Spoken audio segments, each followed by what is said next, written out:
तेरी मीठी घायल कर जाती है, मुस्कान तेरी मीठी घायल कर जाती है, ए शाम तेरी बन से पागल कर जाती है, पागल कर जाती है, पागल कर जाती है।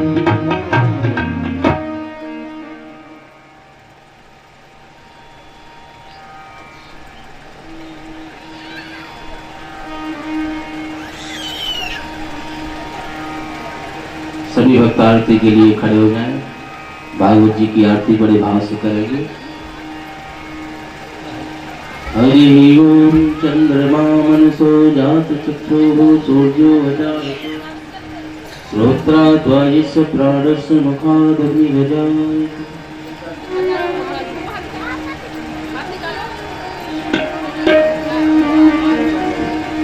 मैं आरती तेरी गाऊं ओ मोहन मदन मुरारी, मैं आरती तेरी गाऊं ओ मोहन मदन मुरारी, ओ मोहन मदन मुरारी, ओ के सब कलवलहारी, ओ मोहन मदन मुरारी, ओ के सब कलवलहारी, मैं आरती तेरी गाऊं ओ मोहन मदन मुरारी।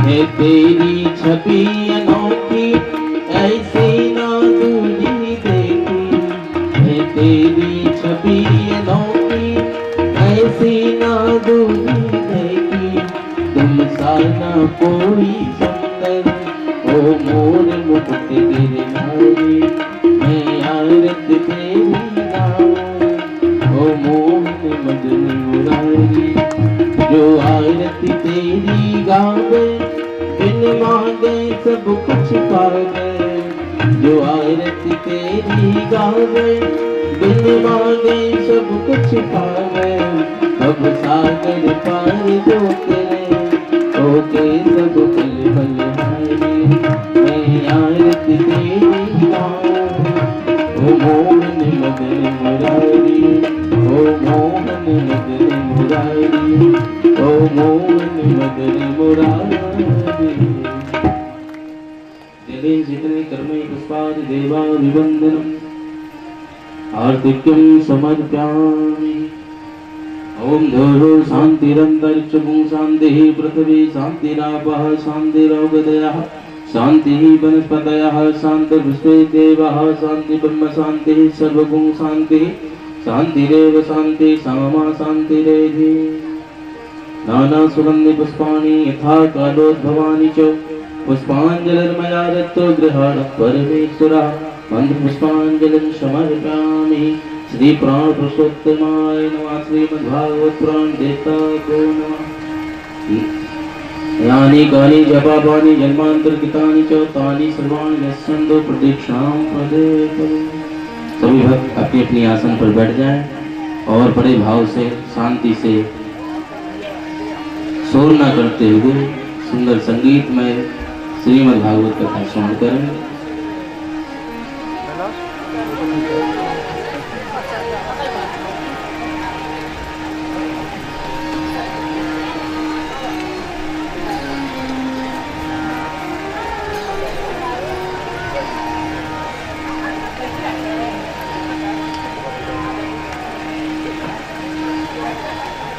छोटू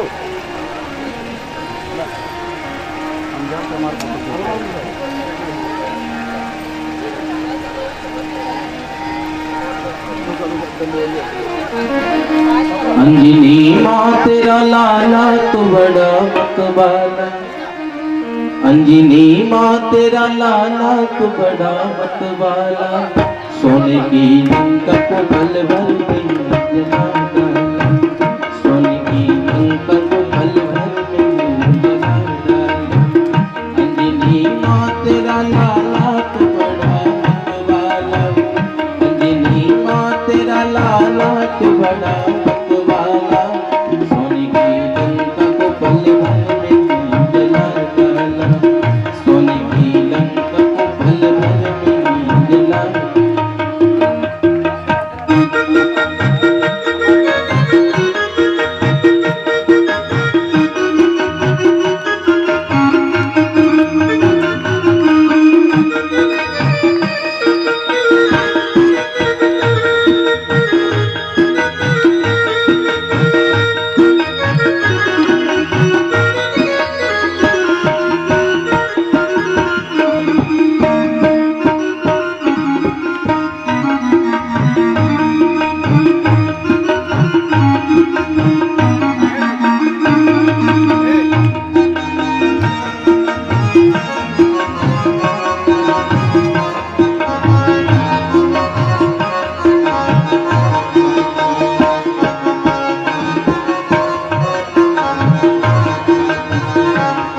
अभी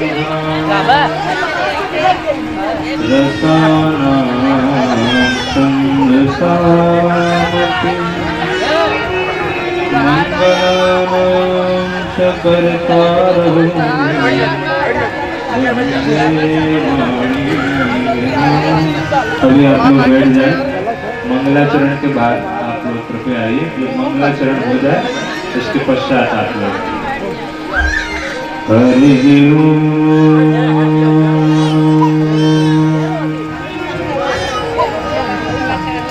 नीलांबर श्यामल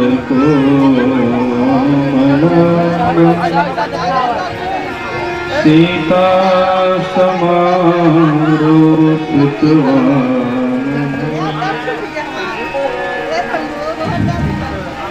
हरे राम राम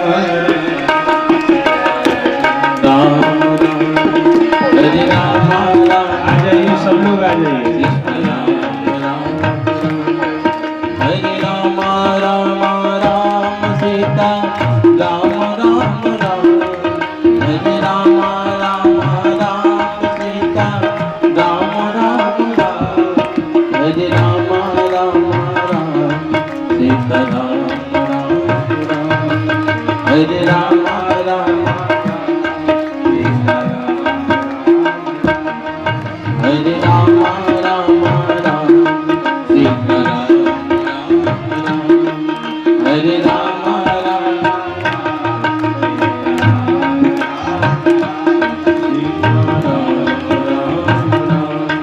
सीता राम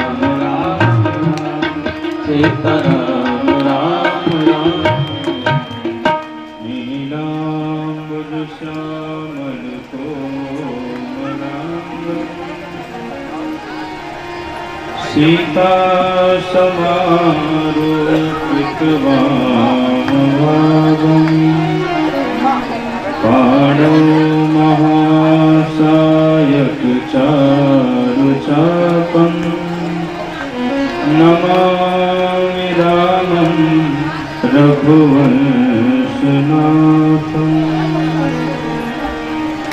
ध्येयं सदा परिभवघ्नमभीष्टदोहम् तीर्थास्पदं शिव विरञ्चिनुतं शरण्यम्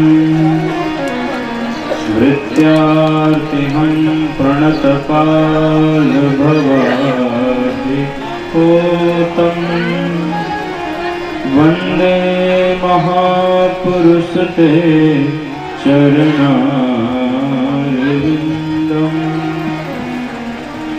बंसी विभूषितकरान् नवनीतदाभा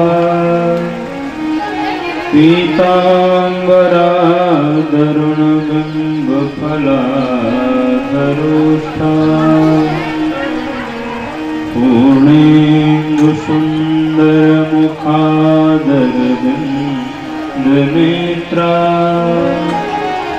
कृष्णात् परं किमपि तत्त्वमहं न जाने।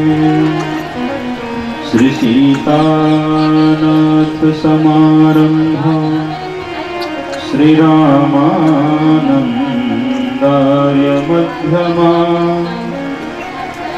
अस्मदाचार्य पर्यन्ता वन्दे श्री गुरु परंपरा। जय जय श्री राधारमण जय जय नवल किशोर जय गोपी चितचोर प्रभु जय जय माखन चोर। वृंदावन बिहारी लाल की श्रीमद्भागवत महापुराण की। परात्पर परब्रह्म परमेश्वर भगवान श्री बालकृष्ण लाल के पावन श्री चरणों में हम सब कोटि कोटि प्रणाम निवेदित करते हैं। भगवत स्वरूप श्रीमद् भागवत कथा की विश्राम दिवस में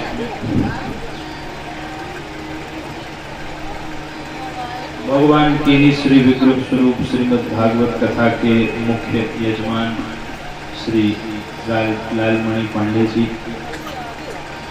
जिनके द्वारा इस सुंदर श्रीमद् भागवत कथा का आयोजन किया जा रहा है, ऐसे श्री कुलदीप पांडे जी, दिलीप पांडे जी, कोमल पांडे जी, प्रमोद पांडे जी एवं समस्त पांडे परिवार तथा समुपस्थित सभी भक्तवृंद एवं श्रद्धामयी माताओं, आप सभी को श्री राममय सब जग जानी करहूं प्रणाम जोर जुगखान। कितने आनंद का यह दिन है कि आज ठाकुर जी की विशेष कृपा से आप लोगों के परिश्रम से, प्रयास से आज श्रीमद् भागवत कथा का विश्राम दिवस है। निर्विघ्नता पूर्वक हम लोग इस दिव्य अनुष्ठान के विश्राम दिवस की कथा पर आज यहाँ एकत्रित हैं। भगवान की अतिशय कृपा है, विशेष कृपा है। किसी प्रकार की कोई विघ्न बाधा ईश्वर की कृपा से नहीं आई। बड़े भाव से हम लोग कथा का विश्राम दिवस मनाए। तो भगवान की कथा का अंत नहीं होता, विश्राम होता है। इसीलिए आज कथा का अंतिम दिन नहीं, आज कथा का विश्राम दिवस है। अंत उसका होता है, भगवान की कथा अनंत है, हरि अनंत, हरि कथा अनंता। तो जो अनंत है उसका अंत नहीं हो सकता, इसलिए भगवान की कथा का विश्राम होता है। तो विश्राम दिवस की इस बेला पर आप सभी का स्वागत है। आइए बड़े भाव से हम लोग भगवान नाम का आश्रय लें, प्रेम के साथ सब लोग मिल करके गाएंगे। जय जय राधा रमण हरि बोल, जय जय राधा रमण हरि बोल।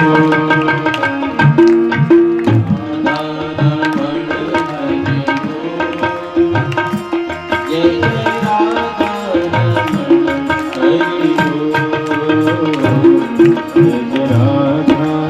रमण हरि बोल, जय जय राधा रमण हरि बोल,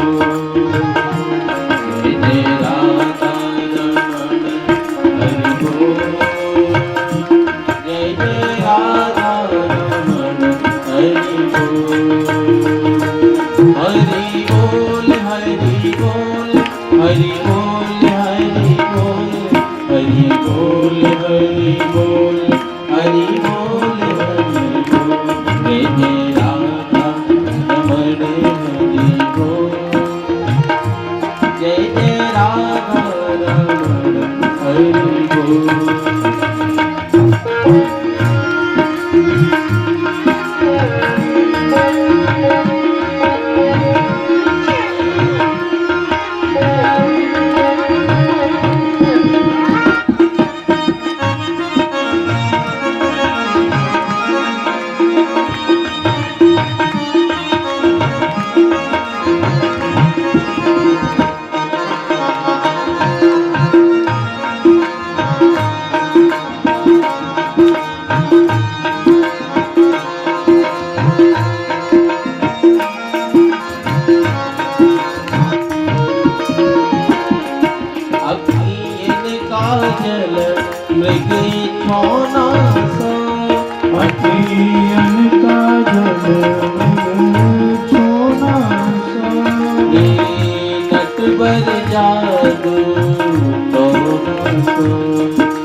हरि बोल।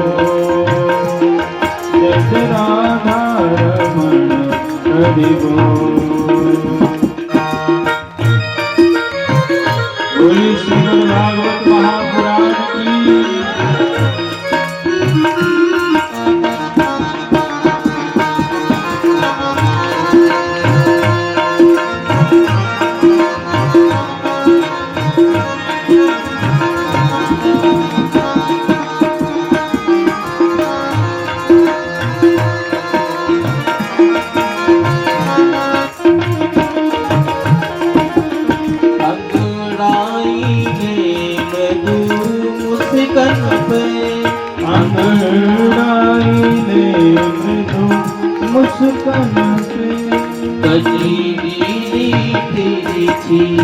चितवन पे चितवन पे बिन दास विकार बिन मोल जय जय राधा रमण हरि बोल जय जय राधा रमण हरि बोल जय जय राधा रमण हरि बोल हरि बोल जय जय राधा रमण हरि बोल जय जय राधा रमण हरि बोल जय जय राधा रमण हरि बोल हरि बोल हरि बोल हरि बोल हरि बोल हरि बोल हरि बोल हरि बोल हरि बोल हरि बोल हरि बोल हरि बोल हरि बोल हरि बोल हरि बोल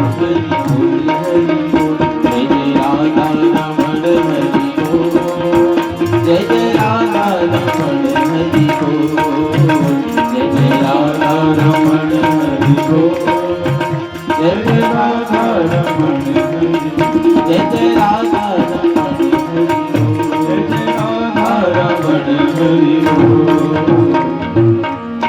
बोल भक्त वत्सल भगवान की। कल की कथा में हम लोगों ने भगवान श्री कृष्ण और माता रुक्मिणी के विवाह की कथा को श्रवण किया। सुखदेव जी महाराज कहते हैं, राजन भगवान के और भी विवाह हुए, हम तुम्हें भगवान के और विवाहों की कथा सुनाते हैं। भगवान का रुक्मिणी जी से विवाह हुआ और उनके प्रथम पुत्र हुए प्रद्युम्न जी महाराज।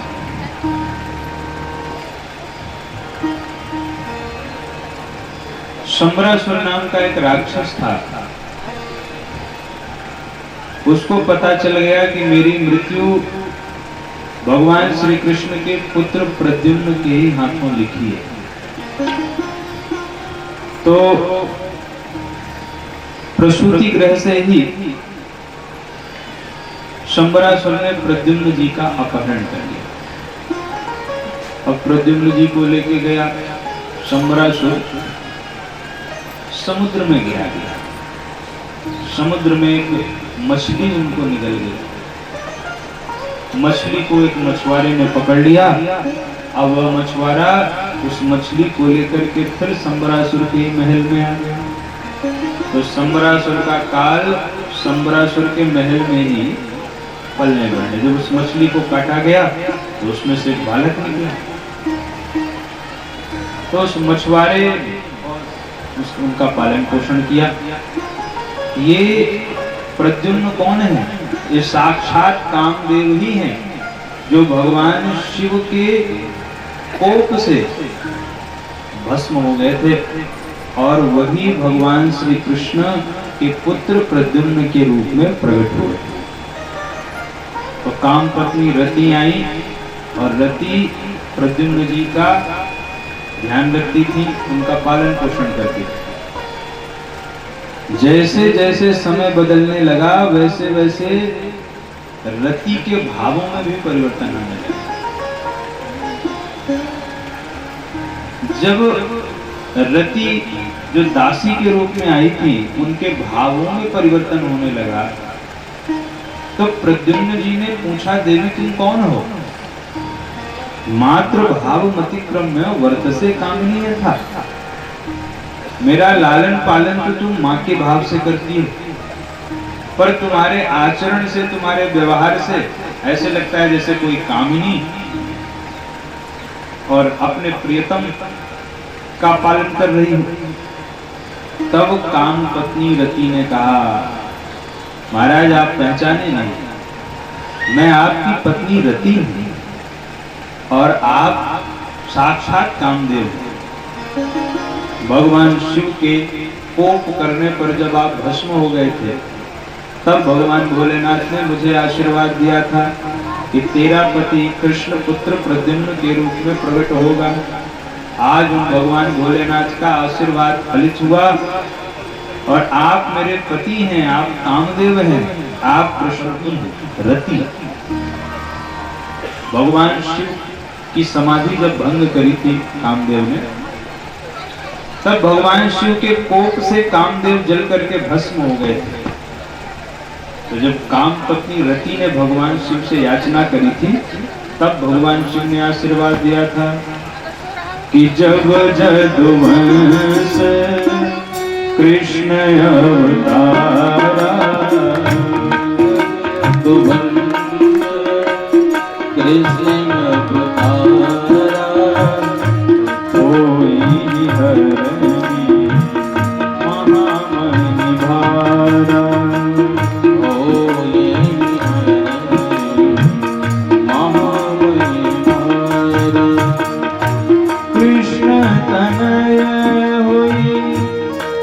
पति तोरा, कृष्ण तनय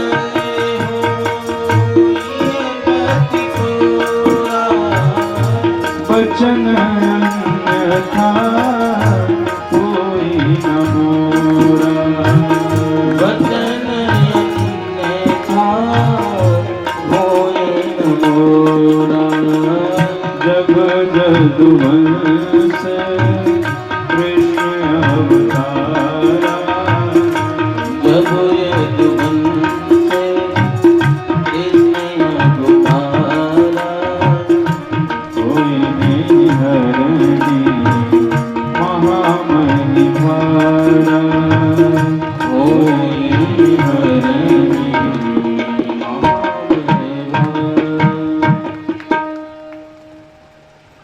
कामपत्नी रति ने प्रद्युम्न जी महाराज को ज्ञान कराया। तब प्रद्युम्न जी को स्मरण आया और प्रद्युम्न जी ने युद्ध में शंबरासुर का वध किया और अपनी पत्नी रति के साथ प्रद्युम्न जी महाराज द्वारिका वापिस आए। बोलो भक्तवत्सल भगवान की जय। सुखदेव जी कहते हैं, राजन इस प्रकार भगवान का प्रथम विवाह रुक्मिणी मैया के साथ हुआ और उनके पहले पुत्र हुए प्रद्युम्न जी महाराज। भगवान के और भी विवाह हुआ और सूर्य की उपासना करने से भगवान सूर्य ने प्रसन्न होकर के सत्राजित राजा को एक मणि प्रदान करी, जिसका नाम था श्यमंतक मणि। और उस मणि की विशेषता ये थी कि वो 8 भार सोना नित्य देते थे। एक बार सत्राजित राजा उस मणि को धारण करके जब द्वारिका आया, तो भोले भाले द्वारिका वासियों को लगा कि लगता है साक्षात सूर्य ही भगवान से मिलने के लिए आ गया। तो द्वारिका वासी जो द्वारपाल थे भगवान के पास आए, बोले प्रभु ऐसा लग रहा है मानो साक्षात भगवान सूर्य देव ही आपसे मिलने के लिए उतर आए। भगवान ने कहा, अरे भोले वाले द्वारिका वासियों, तो साक्षात भगवान सूर्य नहीं है, वो तो महाराज सत्राजित है और उन्होंने भगवान सूर्य के द्वारा दी हुई श्यमंतक मणि को धारण कर रखा है, इसीलिए उनकी आभा प्रभा सूर्य भगवान के जैसी हो रही है। अच्छा, द्वारिकावासी सोचने लगे कि ये मणि हमारे महाराज को मिल जाए, द्वारिका नाथ को मिल जाए, तो फिर क्या कहना। भगवान अपने प्रजा के मन की बात जान गए, तो भगवान ने सत्राजित राजा से कहा कि महाराज अगर आप ठीक समझें तो आप ये मणि हमें दे दीजिए। सत्यराजित राजा ने कहा महाराज आप पे किस चीज की कमी है, आप क्या करेंगे मणि लेके? भगवान ने कहा अगर आप ये मणि हमको देंगे तो रोज 8 भार सोना देती है, मेरा राज्य बड़ा है, तो इससे मैं प्रजा का पालन पोषण करूंगा। सत्यराजित राजा ने मना कर दिया, बोले महाराज हम अपनी मणि आपको नहीं दे सकते। भगवान ने कहा कोई बात नहीं, हमने तो बस ऐसे ही पूछ लिया था, कोई बात नहीं। सत्यराजित राजा तो चले आए।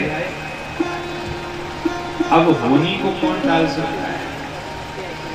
सत्यराजित राजा के एक भाई थे जिनका नाम था प्रसेन,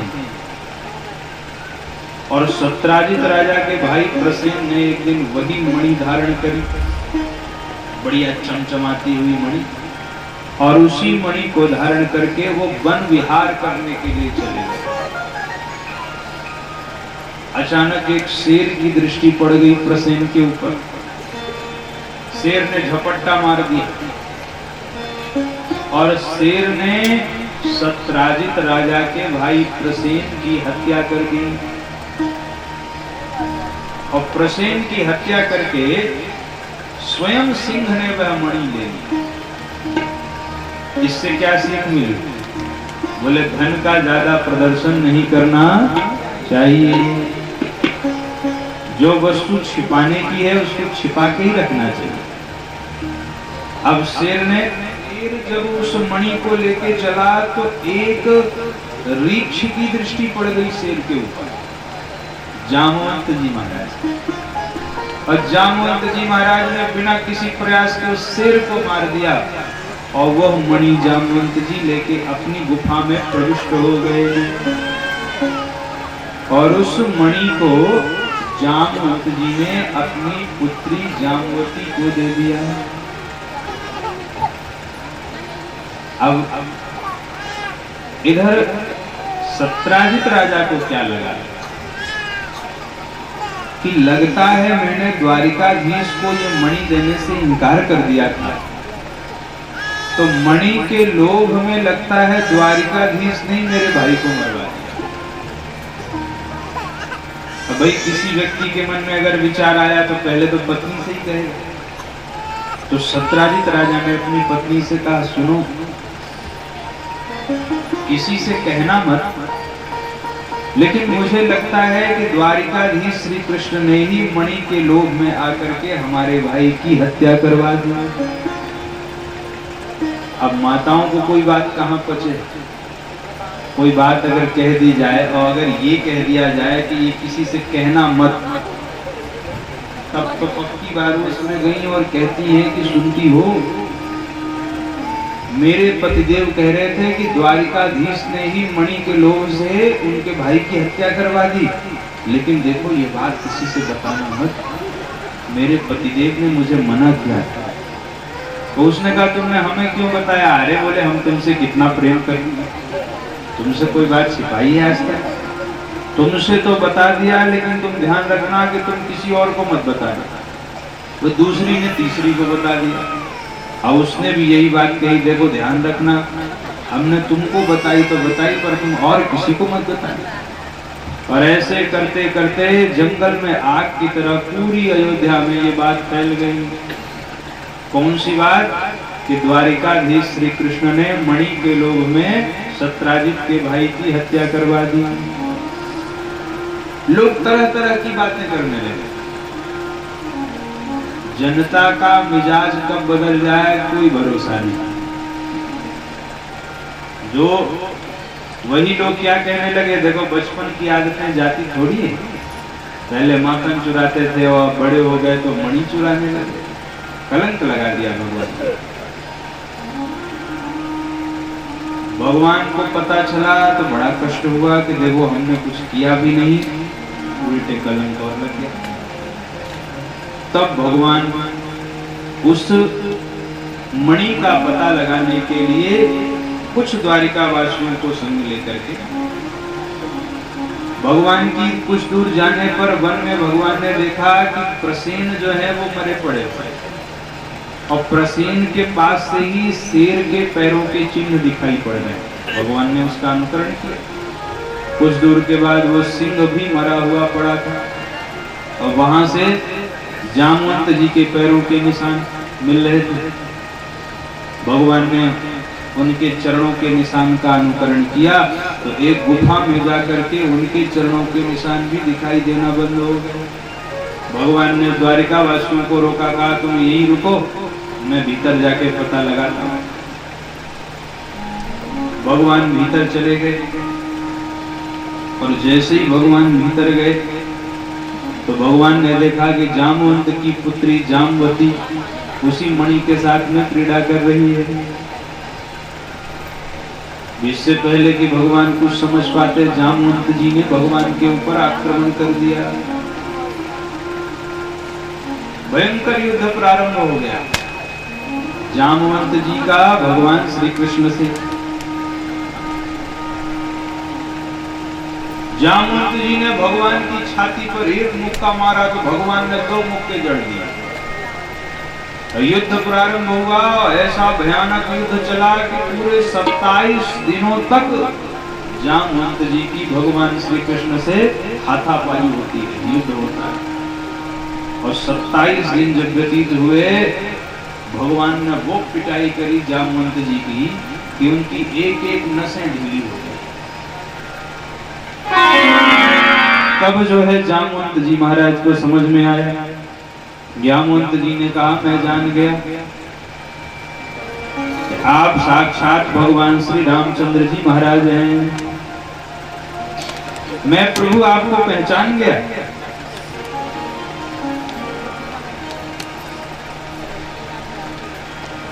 जब रामावतार में भगवान श्री रामचंद्र जी का रावण से युद्ध हुआ और भगवान ने रावण का वध किया, तो रावण वध के पश्चात सारे लोग प्रसन्न थे सिवाय एक जामवंत जी। भगवान ने जामवंत जी से पूछा कि महाराज आप क्यों प्रसन्न नहीं हैं? बाकी तो सारे लोग प्रसन्न हैं। जामवंत जी ने कहा प्रभु बात ये है कि मेरी बराबरी का कोई योद्धा नहीं मिला मुझे, इसलिए मैं आपके साथ युद्ध करना चाहता हूं। भगवान ने कहा देखो भाई, इस अवतार में तो मैं तुम्हारे साथ युद्ध नहीं कर सकता क्योंकि मर्यादा पुरुषोत्तम के रूप में मैंने अवतार लिया है, लेकिन मैं तुम्हें आशीर्वाद देता हूँ कि जब मैं कृष्ण के रूप में आऊंगा तब तुम्हारी मनोकामना अवश्य पूर्ण करूंगा। वही भगवान श्री राम ही कृष्ण जी के रूप में जब पधारे और 27 दिन तक युद्ध चला तो जामवंत जी समझ गए कि भगवान के सिवा मुझे कोई परास्त नहीं कर सकता, हो ना हो ये भगवान ही है। 27 दिन के बाद जामवंत जी ने कहा प्रभु मैंने आपको पहचान लिया, आप मेरे रामचंद्र जी हैं। भगवान ने कहा बड़ी जल्दी पहचान गया। 27 दिनों तक युद्ध हुआ। अच्छा कोई बात नहीं, अब ये मणि वापिस करो। जामवंत जी ने कहा प्रभु इस मणि को तो मैंने अपनी बिटिया को दे दिया है और बेटी को देने के बाद कोई धन फिर उससे लिया नहीं जाता है, तो एक ही उपाय है मणि को प्राप्त करने का कि आप मेरी बिटिया के साथ में विवाह कर लीजिए और इसके बाद मैं मणि को बिटिया के साथ ही आपको वापस दे दूंगा। फिर क्या था हमारा जंगल में मंगल हो गया और भगवान का दूसरा विवाह जामवंत की पुत्री जामवंती जी के साथ में संपन्न हुआ। बोल भक्त वत्सल भगवान की।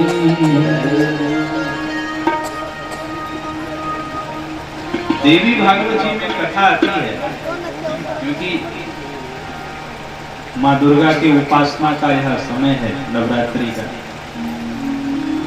कि जब भगवान श्री कृष्ण इधर गुफा में प्रविष्ट हुए थे तो द्वारिकावासी लौट करके आए थे और उन्होंने आके वसुदेव जी को पूरी बात बताई। वसुदेव जी परेशान हो गए कि आखिर कौन सा उपाय करूं मैं जिससे कि मेरा पुत्र मुझे वापस पुनः देखने को मिल जाए। तो देवी भागवत में ऐसी कथा है कि नारद जी उसी समय आए और नारद जी ने वसुदेव जी से कहा कि आप देवी भागवत का आयोजन कीजिए। तो वसुदेव जी ने सुंदर देवी भागवत का आयोजन किया और जिस दिन देवी भागवत जी की कथा का विश्राम हो रहा था और वसुदेव जी ब्राह्मणों को दक्षिणा दे रहे थे, उसी समय भगवान श्री कृष्ण जामवंती जी के साथ में द्वारिका पहुंच गए। बोले भक्त वत्सल भगवान की। अब भगवान लौट करके आए। भगवान ने सत्राजित राजा को बुलवाया। कौन महाराज, ये रही आपकी मणि, आपने खूब कलंक लगवाया हमारे ऊपर, अब ये मणि लेकर के आप आराम से जाइए। सत्राजित राजा मणि लेके आ तो गए, लेकिन उनको बार बार ये लगता था कि मेरे कारण भगवान श्री कृष्ण की कितनी बदनामी है। उन्होंने भगवान से आग्रह भी किया कि प्रभु ये मणि आप ले लीजिए। भगवान ने वह मणि स्वीकार नहीं करी और तब सत्राजित राजा ने अपनी पुत्री सत्यभामा का विवाह भगवान श्री कृष्ण के साथ में संपन्न कर दिया। बोले भक्तवत्सल भगवान की। इस प्रकार भगवान का तीसरा विवाह सत्यभामा के साथ में संपन्न हुआ। पहला विवाह किससे हुआ? रुक्मिणी जी से, जामवंती जी से, और तीसरा विवाह हुआ भगवान का सत्यभामा जी से। भगवान सुखदेव जी कहते हैं, राजन, एक समय की बात है, भगवान श्री कृष्ण अपने प्रिय सखा अर्जुन से मिलने के लिए प्रायः हस्तिनापुर आया करते थे। और अर्जुन भी भगवान श्री कृष्ण का दर्शन करने के लिए द्वारिका चले जाते थे। तो एक बार भगवान द्वारिका से हस्तिनापुरी आए और शाम का समय था। भगवान अर्जुन के साथ में जमुना जी के तट पर टहलने के लिए गए। इतने में भगवान ने देखा कि एक स्त्री जो है वहां बैठी भगवान का ध्यान कर रही है। भगवान ने अर्जुन से कहा कि अर्जुन, जरा जाकर के पता तो लगाओ कि ये स्त्री जो है यह कौन है। अर्जुन गए। अर्जुन ने कहा, देवी तुम कौन हो? तो उस स्त्री ने कहा, अहम देवस्य सवितुर दुहिता पतिमैक्षति विष्णुं वरेण्यं वरदं तपः परममास्थिता। मैं भगवान सूर्य की पुत्री हूँ, मेरा नाम है कालिंदी। अहम देवस्य सवितुर दुहिता पतिमैक्षति। मैं भगवान विष्णु को पति रूप में प्राप्त करने के लिए ही तपस्या कर रही हूँ। अर्जुन ने जब सुना तो अर्जुन दौड़े दौड़े आए। बोले, सरकार, आजकल जो है आपकी बृहस्पति बड़ी तेज चल रही है। भगवान ने कहा, क्या हुआ? बोले, देवी जी भी आपके लिए ही साधना कर रही है। भगवान ने कहा, तो फिर विलंब कैसा? तो अर्जुन ने अपनी उपस्थिति में भगवान श्री कृष्ण का चौथा विवाह संपन्न कराया। इस प्रकार भगवान का चौथा विवाह जो है वह कालिंदी जी के साथ में संपन्न हुआ। बोलो भक्तवत्सल भगवान की। विंद और अनविंद, इनकी एक बहन थी जिसका नाम था मित्र वृंदा। मित्र वृंदा भगवान श्री कृष्ण को ही अपना पति मानती थी, उन्हीं से विवाह करना चाहती थी।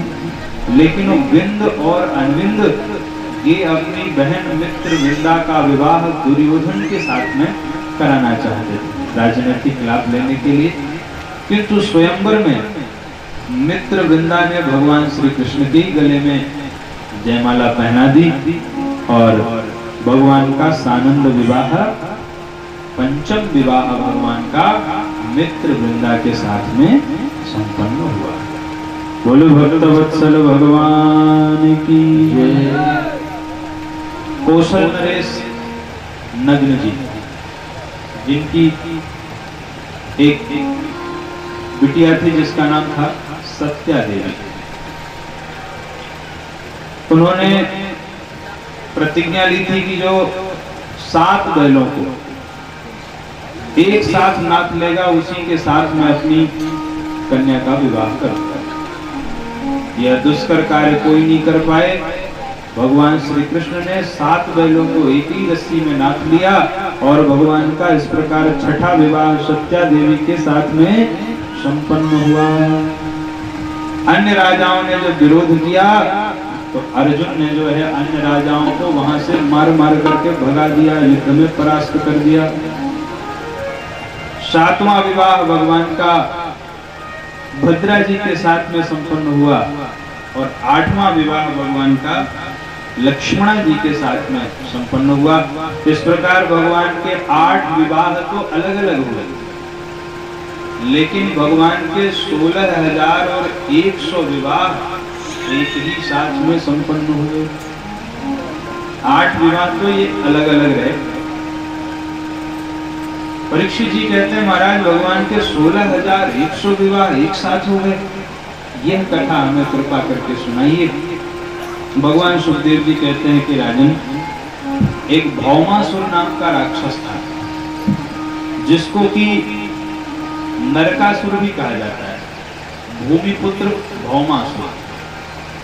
वह जितना था उनकी कन्याओं का अपहरण कर लेता था और इस प्रकार उनकी संख्या हो गई थी 16,100।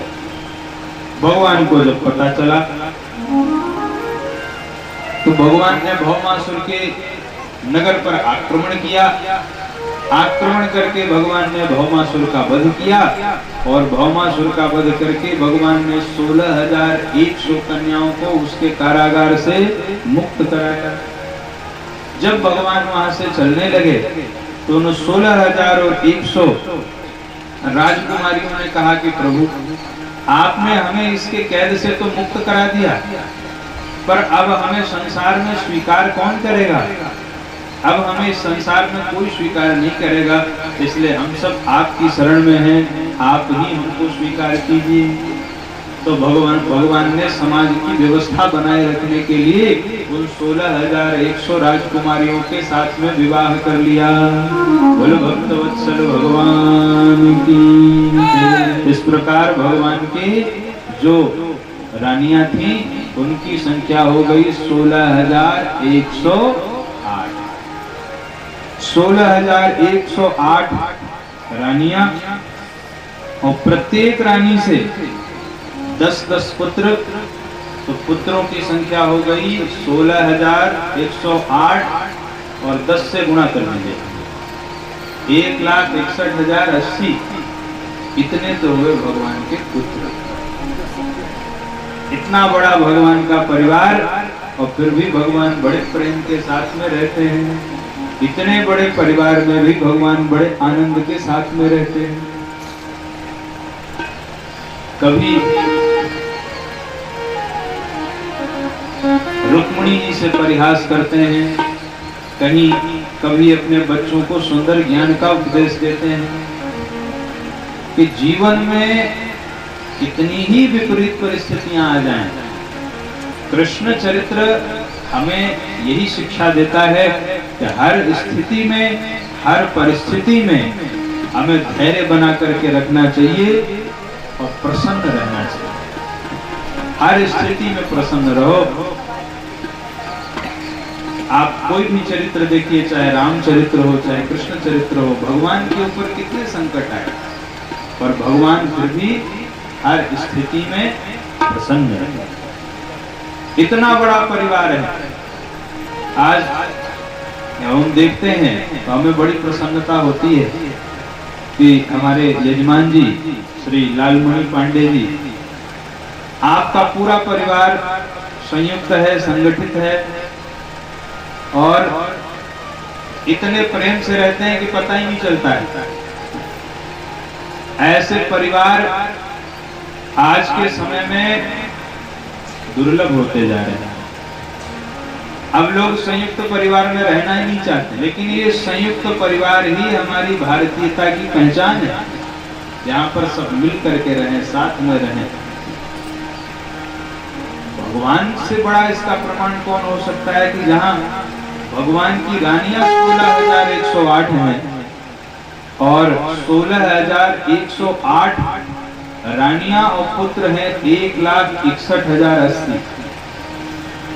लेकिन फिर भी कितने आनंद से भगवान रह रहे हैं। तो ये शिक्षा हमें भगवान से लेनी चाहिए। बोले भक्त वत्सल भगवान की। आइए बड़े भाव से थोड़ी देर भगवान नाम चलते। ओ मेरे श्याम सलोने सरकार बना दो बिगड़ी मेरे श्याम सलोने सरकार बना दो बिगड़ी मेरी श्याम बिगड़ी मेरी दाता बिगड़ी मेरी श्याम बिगड़ी मेरी दाता बिगड़ी ओ मेरे श्याम सलोने सरकार बना दो बिगड़ी मेरे श्याम सलोने सरकार बना दो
यशोदा नंदन मदन गोपाला यशोदा नंदन मदन गोपाला यशोदा नंदन मदन गोपाला मुरली मनोहर नंद के लाला यशोदा नंदन की।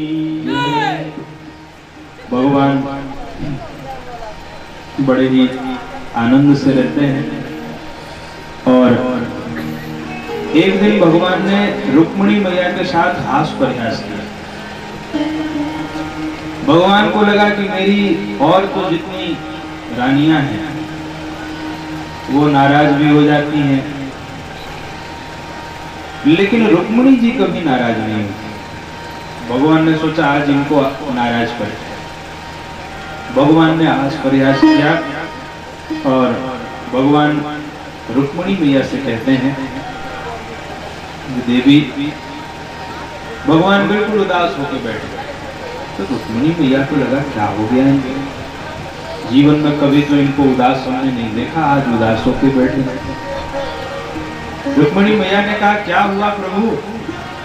भगवान कुछ नहीं बोले। रुक्मिणी मैया को डर लगा कि क्या हो गया। रुक्मिणी जी ने कहा अरे प्रभु बताइए तो सही क्या हुआ। भगवान कहते हैं देवी मैं सोच रहा था कि तुमने मुझसे विवाह क्यों किया। रुक्मिणी मैया ने कहा, हे भगवान, 10-10 बच्चों के बाप हो गए, तो अब आज जाके पूछ रहे हो कि विवाह क्यों किया। भगवान ने कहा, नहीं, मैं सत्य कह रहा हूं। तुमने क्या सोच के हमसे विवाह किया? अगर तुम्हें लगता हो कि मैं कोई राजा हूं, तो मैं तो राजा भी नहीं। रणछोड़ और लोग कहते हैं। तुम्हें लगता हो मैं बलवान हूं, शक्तिशाली हूं, तो रणछोड़ कहते लोग। मेरे माता पिता का कोई पता नहीं। यहाँ द्वारिका में छिप करके मैं रहता हूं, समुद्र के बीच में। आखिर तुमने हमसे क्यों किया विवाह? भगवान ने इतना कहा, तब तक तो रुक्मिणी जी के ऊपर कोई प्रभाव नहीं पड़ा। लेकिन जब भगवान ने कह दिया कि देवी, हम तो कहते हैं कि अभी भी देर नहीं, सुनते ही रुक्मिणी जी मूर्छित हो गई। और जैसे ही रुक्मिणी मैया मूर्छित हुई, भगवान ने चतुर्भुज रूप बना करके तुरंत रुक्मिणी मैया को पकड़ लिया। चतुर्भुज रूप बनाया। चतुर्भुज रूप से भगवान रुक्मिणी मैया को संभाल रहे हैं। एक हाथ से भगवान पंखा कर रहे हैं, एक हाथ से पानी के छींटे मार रहे हैं। तब होश आया जाकर के रुक्मिणी मैया को। भगवान ने कहा, अरे देवी, हमने तो आपसे केवल हास परिहास किया था। रुक्मिणी मैया कहती, प्रभु, ऐसे हास परिहास किया जाता है? तो भले ही आपने हास परिहास ही किया हो, लेकिन आपने जो बातें कही वो बिल्कुल ठीक है।